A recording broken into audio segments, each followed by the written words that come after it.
எதிர்காலத்திற்கு ஏற்ற கல்லூரி doctor Sevanthi Adithanar college of engineering. Counselling code 4954.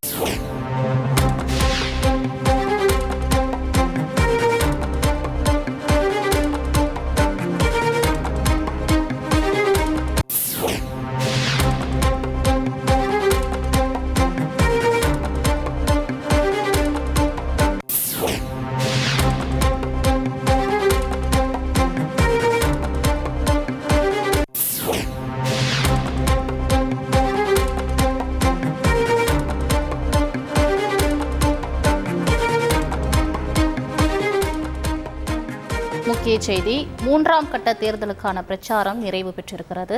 12 மாநிலங்கள், யூனியன் பிரதேசங்களில் உள்ள 94 மக்களவைத் தொகுதிகளில் நாளை மறுநாள் வாக்குப்பதிவு நடைபெறவுள்ள சூழ்நிலையில் மூன்றாம் கட்ட தேர்தலுக்கான பிரச்சாரம் நிறைவு பெற்றிருக்கிறது. இது தொடர்பான மேலும் விவரங்களை தருவதற்காக எமது செய்தியாளர் ராஜா இணைப்பில் இருக்கிறார்.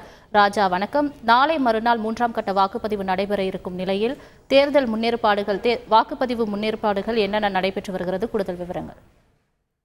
வணக்கம். இந்த மூன்றாம் கட்ட மக்களவை தேர்தலுக்கான தேர்தல் பிரச்சாரம் ஓய்ந்திருக்கிறது. முதலில் தேர்தல் ஆணையம் இந்த சுட்டெரிக்கும் வெயிலில் மக்களை எவ்வளவு தற்காத்துக் கொள்வதும் இதற்காக ஒரு குழு அமைத்து இருக்கிறார்கள். அவர்கள் குழு, அந்த 5 பேர் கொண்ட ஒரு குழு ஆய்வறிக்கையை சமர்ப்பித்திருக்கிறார்கள். இந்த மக்களவை தேர்தலில் மூணாம் கட்டம் தேர்தல் நடைபெறவுள்ள தொகுதிகளில் வெயிலின் தாக்கம் அந்த அளவில் இருக்காது என அவர்கள் தரப்பு அறிக்கையா இருக்கிறது. ஆனால் மக்களுக்கு தேவையான முன்னெச்சரிக்கை நடவடிக்கையும் அந்த வாக்குச்சாவடி மையங்களில் எடுக்கப்பட்டதாகவும் தெரிவிக்கப்பட்டிருக்கிறது.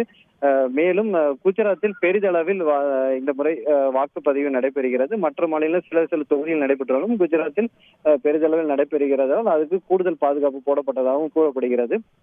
அதேபோல் தொடர்ந்து இந்த நக்சல் பாதிக்கப்பட்டுள்ள தொகுதிகளுக்கு கூடுதல் அதிகாரிகள் நியமனம் செய்யப்பட்டிருக்கிறதாகவும் தொடர்ந்து அங்கே கண்காணிப்பு உஷார் நிலையில் உள்ளதாகவும் தேர்தல் ஆணையம் தரப்பில் தெரிவிக்கப்பட்டிருக்கிறது.